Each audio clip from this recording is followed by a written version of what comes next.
خصوصیت بہت اہم ہے۔ شیخ سعدی رحمۃ اللہ تعالی علیہ فرماتے ہیں تا مرد سخن نہ گفتہ باشد عیب و ہنرش نہ ہفتہ باشد۔ جب تک آدمی بات نہیں کرتا اس کی اچھائی بھی چھپی رہتی ہے، برائی بھی چھپی رہتی ہے۔ انسان اپنے کلام سے، اپنی بات سے سمجھ میں آ جاتا ہے کہ کس کیٹیگری کا ہے، کس لیول کا ہے۔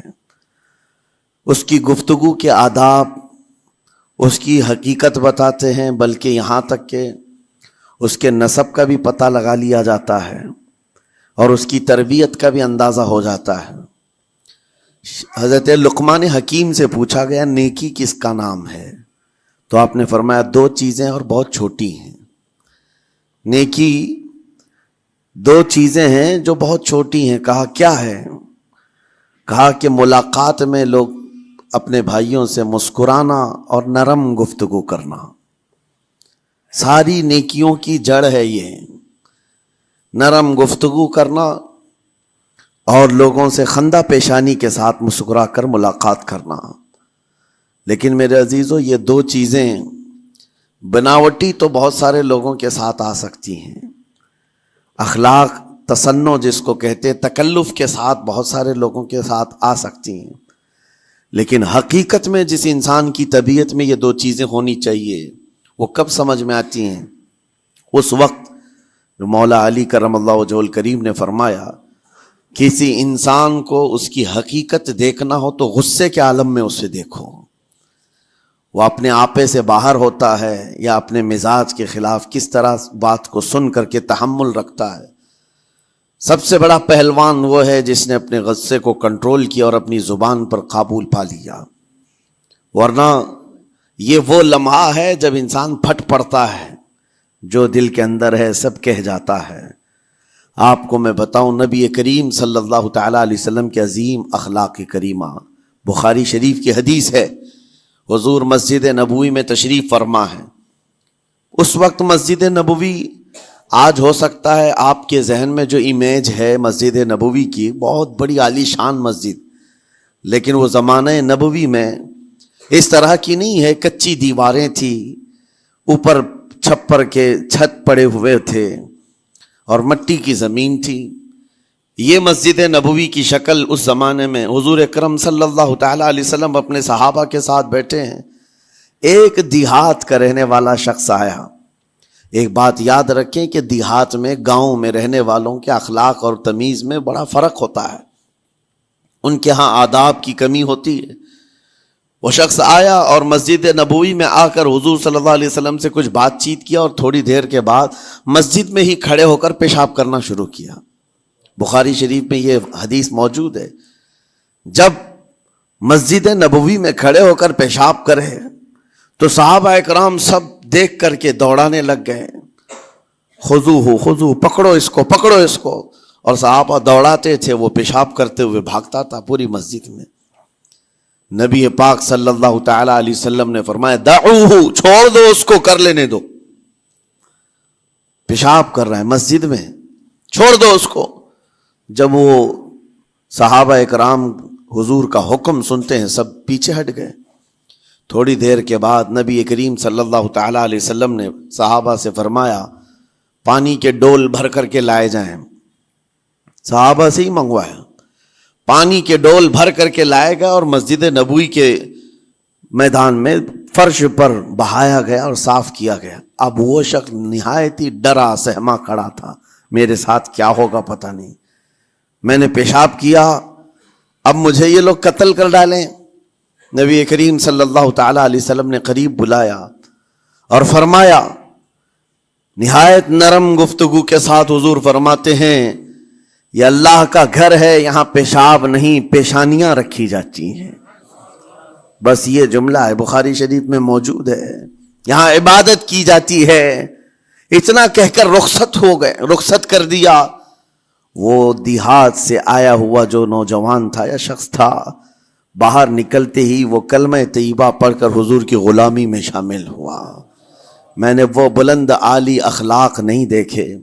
نبی کریم صلی اللہ علیہ وسلم کے بارے میں قرآن کہتا ہے فَبِمَا رَحْمَةٍ مِّنَ اللَّهِ لِنْتَ لَهُمْ اللہ کی رحمت سے آپ لوگوں کے لیے نرم ہیں، اس لیے لوگ آپ کے ارد گرد لگے ہوئے رہتے ہیں۔ وَلَوْ كُنْتَ فَظًّا غَلِيظَ الْقَلْبِ لَانفَضُّوا مِنْ حَوْلِكَ، اے رسول اگر آپ سخت دل ہو جائیں تو پھر یہ سب چھٹ جائیں گے، آپ سے دور ہو جائیں گے۔ اس رسول کے لیے جب کہا گیا ہے کہ اگر آپ سخت ہو جائیں تو لوگ چھوڑ کر کے دور ہو جائیں گے، تو ہمارے اور آپ کے لیے کس قدر لہجے کی پابندی ضروری ہے۔ ہاں عزیزان گرام وقار، اپنی گفتگو، اپنے کلام، اپنی بات چیت سے آپ اپنے سلیقے بتاتے ہیں۔ گالی گلوچ کرتے ہوئے جن کی صبح شامیں ہوتی ہیں، ان کو دیکھ کر کے ہی پہچان میں آ جاتا ہے کس گھر سے یہ تعلق رکھتا ہے، کہاں ان کی تربیت ہوئی ہے، کس طرح ان کے آداب سکھائے گئے۔ اسی لیے میرے عزیزو، بچوں کو آوارہ بھی نہ چھوڑ دینا کہ وہ اپنی زبان گلی کوچوں سے سیکھ کر کے جائیں۔ کل کو ہوگا یہ کہ اس کی زبان کی وجہ سے لوگ تمہیں تان و تشنی کریں گے، اس کا باپ ایسا ہوگا اس لیے بچہ ایسا ہے، اس کی ماں اس طرح ہوگی اس لیے اس کی گفتگو ایسی ہے۔ کیونکہ موسٹلی زیادہ طور پر بچے اپنے ماں باپ کے اخلاق کو نقل کرتے ہیں، ٹرانسفر ہوتی چلی جاتی ہیں۔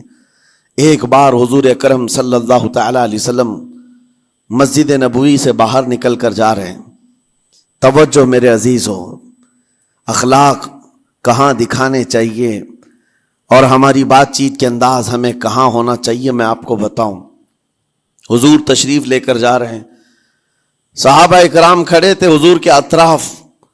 مدینہ طیبہ کی ایک بوڑھی خاتون جس کا ذہنی توازن کھویا ہوا ہے، یعنی وہ دماغی طور پر ڈسیبل ہے، اور وہ آئی جا رہی تھی۔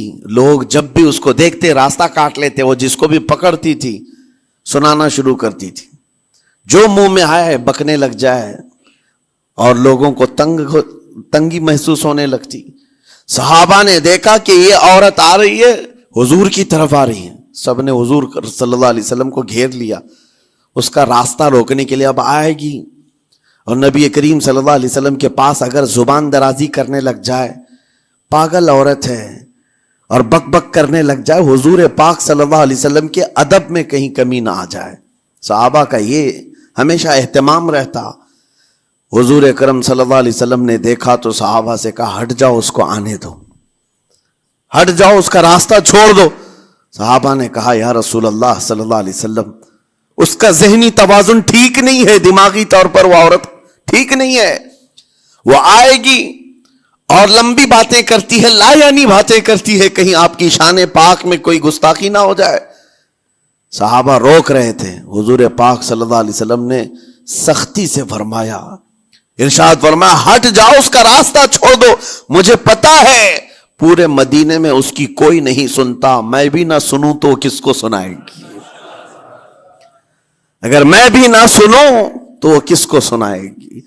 یہ میرے مصطفیٰ کریم صلی اللہ تعالی علیہ وسلم کے دربار عالی جاہ کی وہ بلند اخلاق کریمانہ کی ایک مثال ہے، جس کو خود میرے آقا نے فرمایا، بعثت لأتمم مکارم الاخلاق۔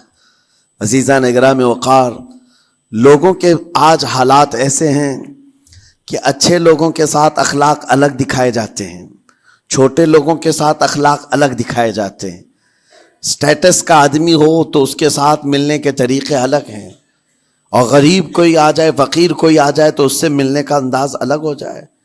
یہ نہ ہو، یہ ہم سب کے لیے نصیحت ہے۔ اسی ممبئی کی سرزمین پر میں آپ کو بتاؤں، ایک ماہم شریف میں بزرگ حاجی صاحب ہوا کرتے تھے، آج سے تقریباً 10-12 سال پہلے کی۔ وہ کئی لوگوں سے ایک سوال کرتے تھے پکڑ پکڑ کر کے کہ میرا ایک سوال ہے، آپ جواب دیں گے، میرا ایک سوال ہے۔ کئی علماء سے انہوں نے پوچھا، مجھ سے بھی انہوں نے، جب میں نیا تھا مصر سے پڑھ کر کے آیا تھا، میرے پاس آ کر کہا، کافی سالوں سے میرے ذہن میں ایک سوال ہوتا ہے، میں آپ سے بھی پوچھنا چاہتا ہوں۔ کہا بتائیے کیا ہے؟ کہا میں حضور سرکار مجاہد ملت رحمت اللہ علیہ کا مرید ہوں، علامہ حبیب الرحمن مجاہد ملت، رئیس اعظم اڑیسہ، جن کے خدمات جلیلہ آج ہو سکتا ہے نئی جنریشن کو نہ معلوم ہو، ان کا لقب ہے مجاہد ملت، جنہوں نے سنیت کی بقا کے لیے اپنا تن من دھن سب قربان کیا تھا۔ وہ مجاہد ملت عظیم بزرگ ولی کامل ہے. یہ حاجی صاحب کہتے ہیں کہ میں ایک نارمل آدمی تھا, کڑیا تھا, یعنی گھر بنانے کا کام کرتا تھا. جب وہ ممبئی تشریف لاتے تو دوڑ کر کے ہر جگہ سے لوگ ملنے آتے, میں بھی گیا تھا. اور اس وقت میں جوان تھا. حضور مجاہد ملت رحمت اللہ علیہ کی بات وہ بتا رہے ہیں کہ لوگ لائن لگا کر کے مصافحہ کر رہے تھے, مل رہے تھے. جب مل رہے تھے تو پھر میرا نمبر آیا, میں ملنے کے لیے گیا. بزرگوں کے سب ہاتھ چومتے ہیں, یہ ہمارے سنیوں کے طریق ہیں. ادب علماء ذوی الاحترام کے ہاتھوں کا بوسہ لینا یہ مستحسن ہے, یہ ہمارے آداب میں سے, معمولات اہل سنت میں سے. تو جب سب لوگ ان کے دست بوسی کر رہے تھے, ہاتھ چوم رہے تھے, میں بھی قریب گیا. اور جب میرا نمبر آیا, میں ہاتھ چومنے کے لیے گیا تو انہوں نے میرا ہاتھ لے کر خود ہی چوم لیا. وہ بزرگ عالی جاہ ولی کامل جن کو دنیا مجاہد ملت کہتی ہے, میرا ہاتھ انہوں نے چوم لیا. اور میرے اندر ایسی پشیمانی تھی کہ میں کیا کروں, سمجھ میں نہیں آیا. میں ایک معمولی سا کڑیا, اور کہاں ان کا مقام, کہاں میرا. تو اس کے بعد وہ اس بے چینی میں رہتے تھے کہ ایسا کیوں کیا, ایسا کیوں کیا, کیونکہ پوچھنے کا موقع ہی نہیں ملا. ایک بزرگ تھے, انہی کے خلیفہ تھے حضور مجاہد ملت کے, انہوں نے اس کا جواب دیا. میرے عزیزو کیا بہترین جواب تھا. حضرت مجاہد ملت رحمت اللہ تعالی علیہ یہ چاہتے تھے کہ ہزاروں لوگ ہماری تعظیم کرتے ہیں تو کہیں ہمارے دماغ میں بادشاہت کا خیال نہ آئے, ہم غریب اور فقیر کا ہاتھ چوم کر اپنے نفس کی مخالفت بھی کرتے ہیں. اخلاق کریمانہ دکھانے کے لیے اسٹیٹس والوں کے ساتھ ہی نہیں, غربا فقراء کے ساتھ بھی وہ اخلاق ہوں. نبی کریم صلی اللہ تعالی علیہ وسلم کے وہ آداب آج اگر آپ اپنا لیں, بہت ساری کڑوی چیزیں ویسی ختم ہو جائیں. آج ممبئی کی سرزمین پر سب سے بڑا یہ چیلنج ہے بات کرنے میں. نوجوانوں کے تو آج پارے چڑھے ہوئے ہوتے ہیں, ان سے کوئی بھی بات کر لے, جس تیور میں یہ بات کرتے ہیں ایسا لگتا ہے کہ ابھی لڑائی ہو جائے گی, ابھی جھگڑا ہو جائے گا. اس کی عادت سی بن گئی ہے. آپ کو پتہ ہے فرمایا گیا, عربی کا قول ہے, جراحت السنان لها التیام ولا یلتام ما جرح اللسان. تلوار سے, چاقو سے دیا ہوا زخم سوکھ سکتا ہے, زبان سے دیا ہوا زخم کبھی نہیں سوکھتا. زبان سے دیا ہوا زخم نہیں سوکھتا.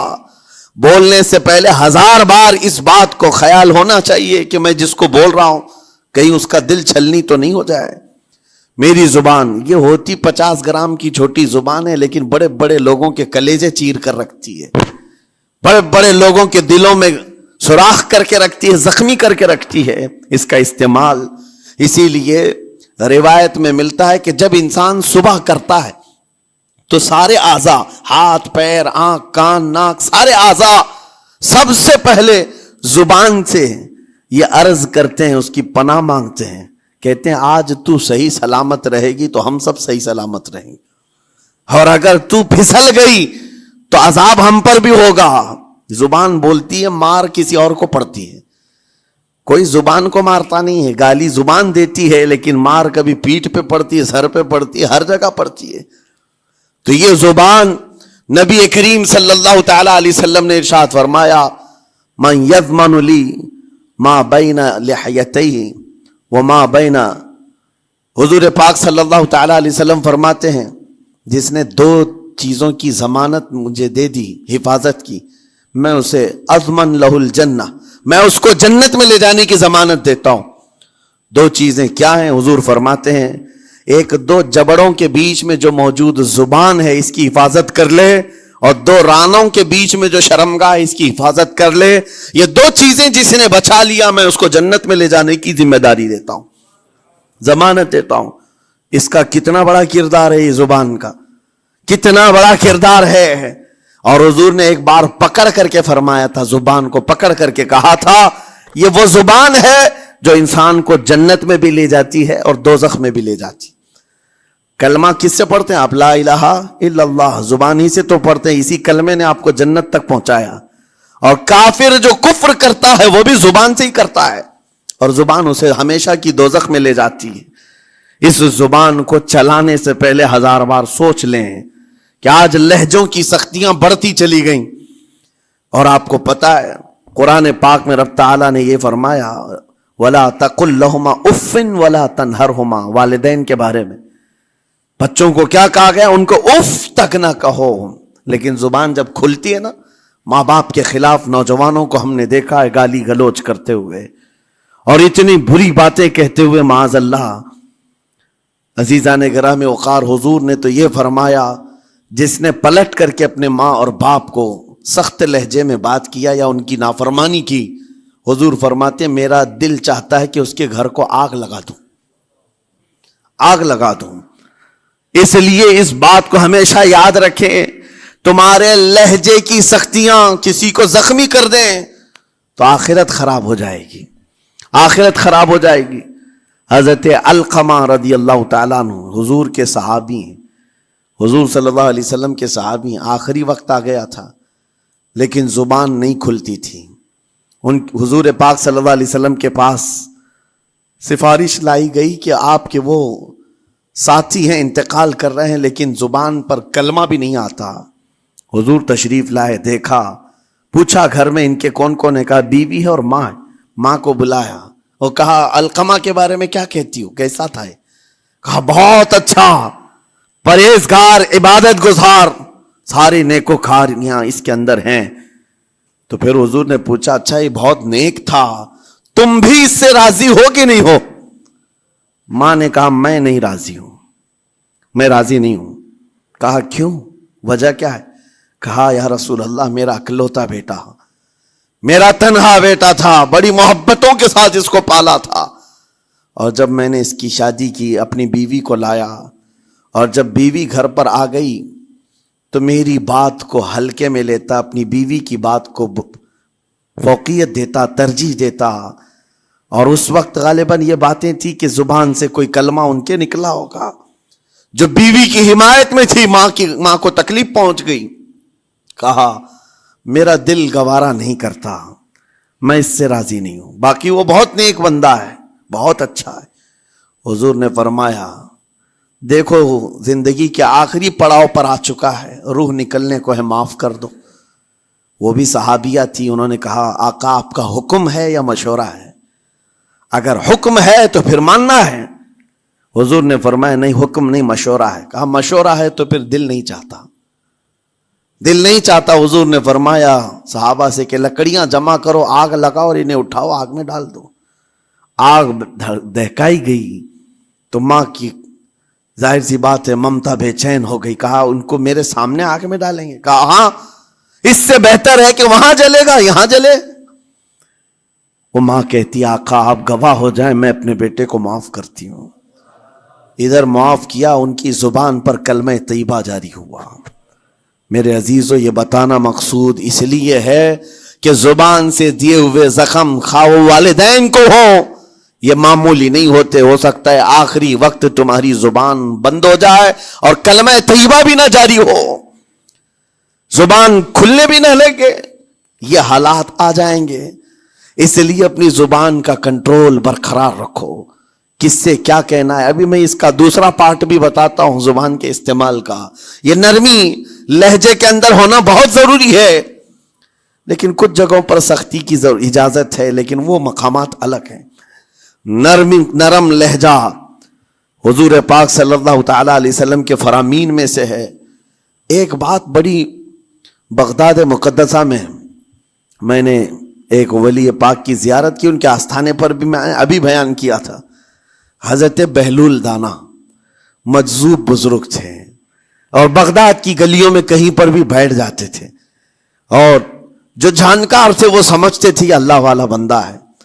مجذوب کس کو کہتے ہیں؟ جس کی یاد الہی میں عقل فنا ہو گئی، ختم ہو گئی، اللہ کے ذکر میں اور اللہ کی یاد میں اپنے آپ کو فنا کر دیا ہے، اس کے اوپر شریعت کا قلم نہیں۔ ظاہر سی بات ہے شریعت کے سارے احکام اس پر ہیں جس کی عقل سلامت ہے۔ عاقل ہو، بالغ ہو تو نماز فرض ہے نا، عقل ہی نہیں ہے تو وہ مجذوب ان اولیاء کو کہتے ہیں۔ لیکن ان کے بارے میں حدیث میں ہے، اللہ کے نبی نے فرمایا وہ ایسے بندے ہیں کہ اگر اللہ کو قسم دے دیں کسی بات کی، اللہ ان کی قسم پوری کرتا ہے۔ وہ بہلول دانا بیٹھے ہوئے تھے، بغداد کا ایک مشہور تاجر تھا، لیکن خستہ حال تھا، بہت نقصان اٹھا چکا تھا، خسارے میں چل رہا تھا، بزنس پورا لاس میں، اور وہ پریشان حال بہلول دانا کے پاس آیا، گڑ گڑایا، کہا کہ حضور مجھے بچا لیں، رحم کر لیں، میں تاجر ہوں، لٹ گیا ہوں، لاس میں ہوں، کچھ آپ فرما دیں، میں کیسے اس بھنور سے نکلوں؟ بہلول دانا نے دیکھا، کہا ٹھیک ہے، کچھ پیسے بچے ہیں؟ کہا ہاں ہے، وہ بس اتنا سرمایہ ہے کہ مال لیتا ہوں پھر بیچ دیتا ہوں، نفع نہیں ہوتا۔ بہلول دانا نے کہا ایک کام کر، کالا کپڑا جتنا ملتا ہے سب خرید لے، پورے شہر سے کالا کپڑا جہاں جہاں مل جائے سب لے کر اسٹاک کر لے۔ کہا جی حضور آپ نے جیسا فرمایا۔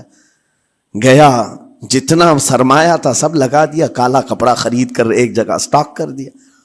اللہ والے کا حکم تھا، لیکن ہوا یہ کہ بغداد کا معمول تھا، 8 دن گزرے نہیں تھے کہ وہاں وقت کے حاکم کا انتقال ہوا، اور جب حاکم کا انتقال ہوتا تو شہر کے جتنے بڑے لوگ ہوتے، رئیس لوگ، وہ اس کے سوگ میں، اس کے غم میں کالا کپڑا پہنتے تھے، اور کالا کپڑا سوائے اس تاجر کے کسی کے پاس نہیں تھا، اور سارے بڑے لوگ پیسوں سے اس کے پاس کالا کپڑا خریدنے آئے، یہ منہ بولے قیمت پر، جیسے تیسے جتنی قیمت پر بولے سب خرید کر لے جاتے، اور پل بھر میں ایک دن کے اندر وہ بہت بڑا کروڑ پتی بن گئے، بہت مال آ گیا۔ یہ بات یاد رکھیں، اللہ مال دیتا ہے، اس کے بعد پھر آزمائش بھی ہوتی ہے۔ مال اتنا آ گیا، اب لے کر کے مستیاں تھیں، چند دن گزرے، ظاہر سی بات ہے مال کو بڑھانے کی تمنا ہر ایک کی ہوتی ہے، کوئی یہاں پر اینڈ کرنے والا نہیں ہے دنیا میں، چاہے اس کا بزنس اربوں پر بھی پہنچ جائے، اسے آگے پہنچنا ہے۔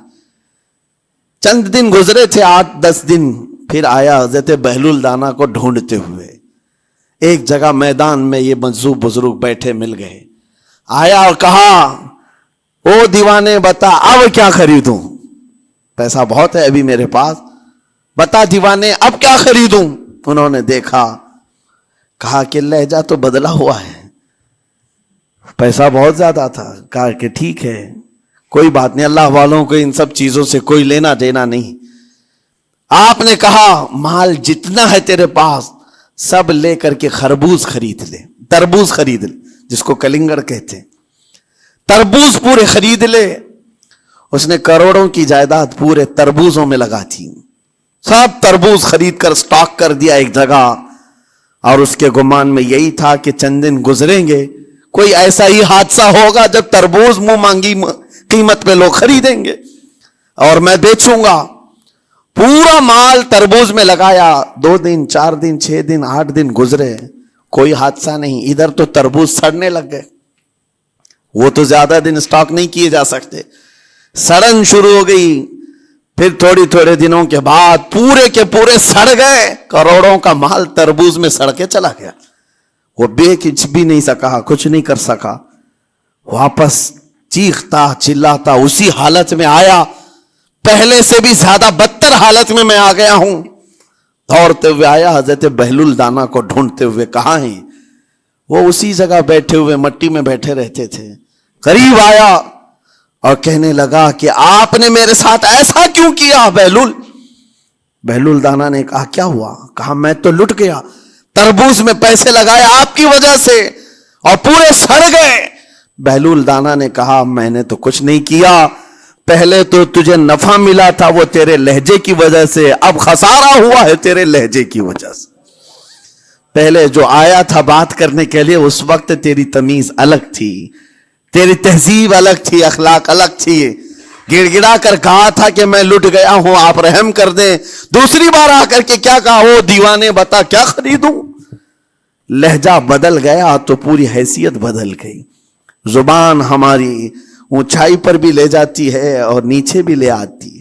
اس بات کو ہمیشہ ملحوظ رکھیں کہ اس زبان سے بہت سارے لوگ نفع بھی اٹھاتے ہیں، بہت سارے لوگوں کو نقصان بھی ہوتا ہے، لیکن ساتھ میں یہ بات بھی عرض کروں، نرم گفتگو کرنے کا عادی ہر ایک کو ہونا چاہیے، نرم گفتگو کرنے کا عادی ہر ایک کو ہونا چاہیے، اس کی نیکیوں کی علامت ہے، اس کے اخلاق کی علامت ہے۔ لیکن ساتھ میں امام شافعی رحمۃ اللہ تعالی علیہ نے یہ بھی فرمایا، چاہے جتنی بھی نرم طبیعت ہو انسان کی، اللہ اور اس کے رسول کے لیے غیرت ہونی چاہیے۔ اللہ اس کے رسول کے خلاف بات سنے تو پھر نرم لہجے کا استعمال نہ کرے، پھر وہ بزدلی کہلائے گی، وہ بزدلی کہلائے گی۔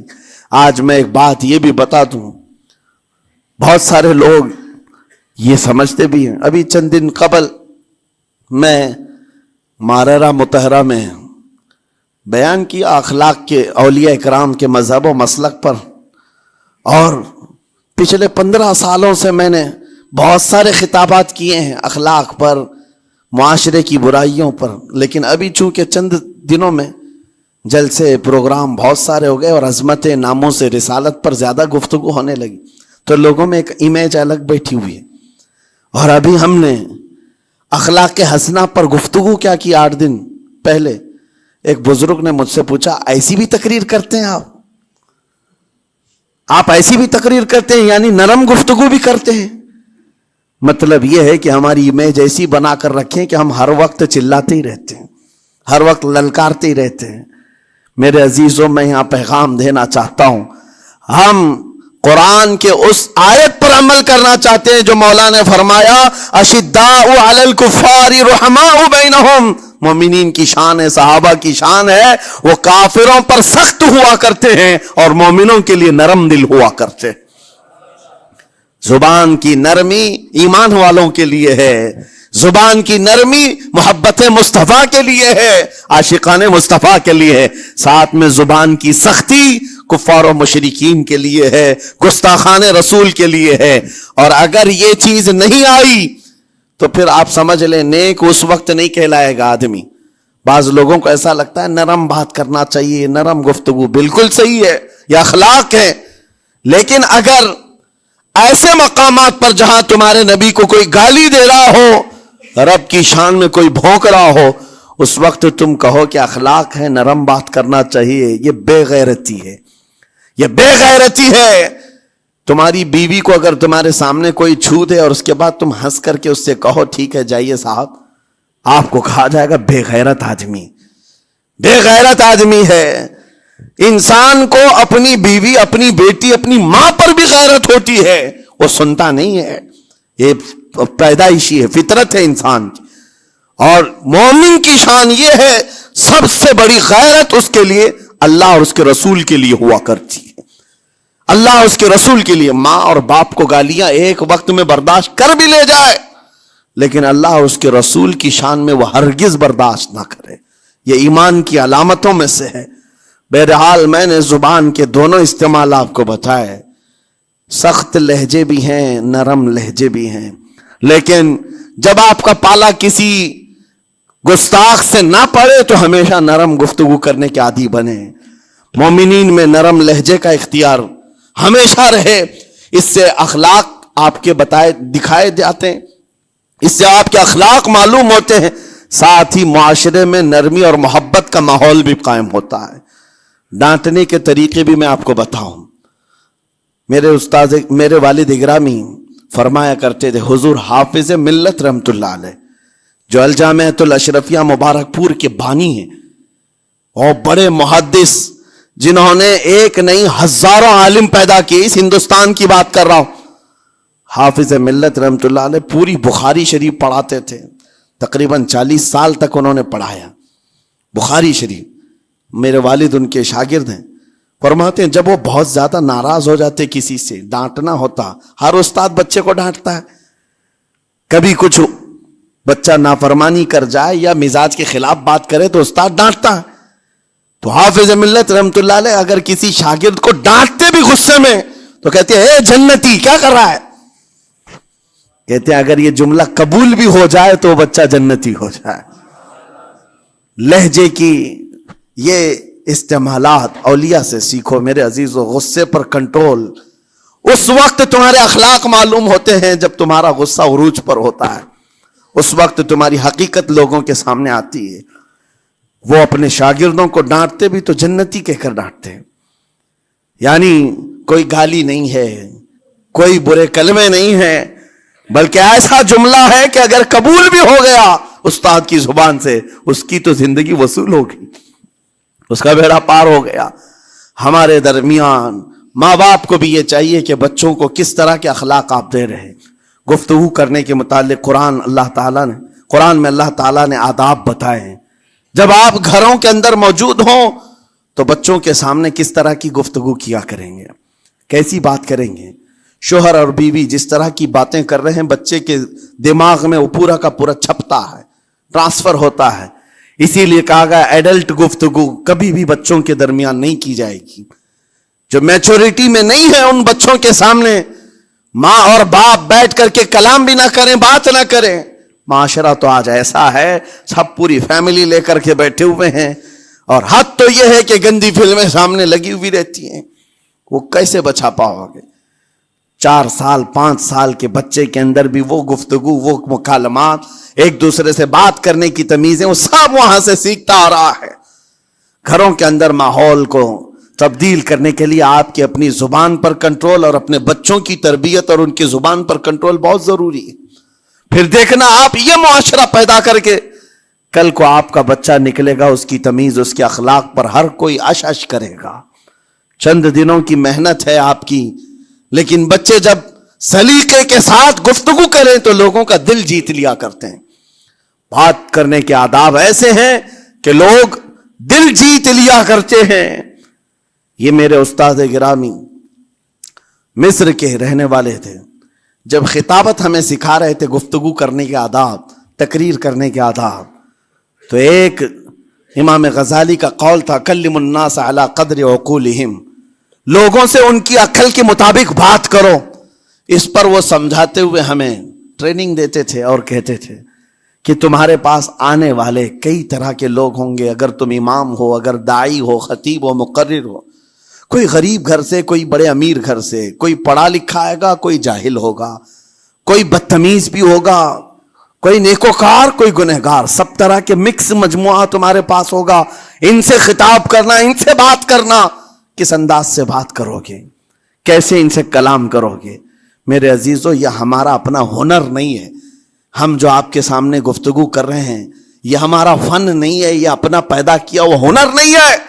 ہمیں سکھایا گیا تھا صرف اور صرف آپ کو اس مجمع سے اور یہ آئے ہوئے جمع غفیر سے بات کرنے کے لیے ایک ہی اسلوب اپنانا ہے. دیکھنا ہے کہ رسول اللہ کیسے بات کیا کرتے تھے.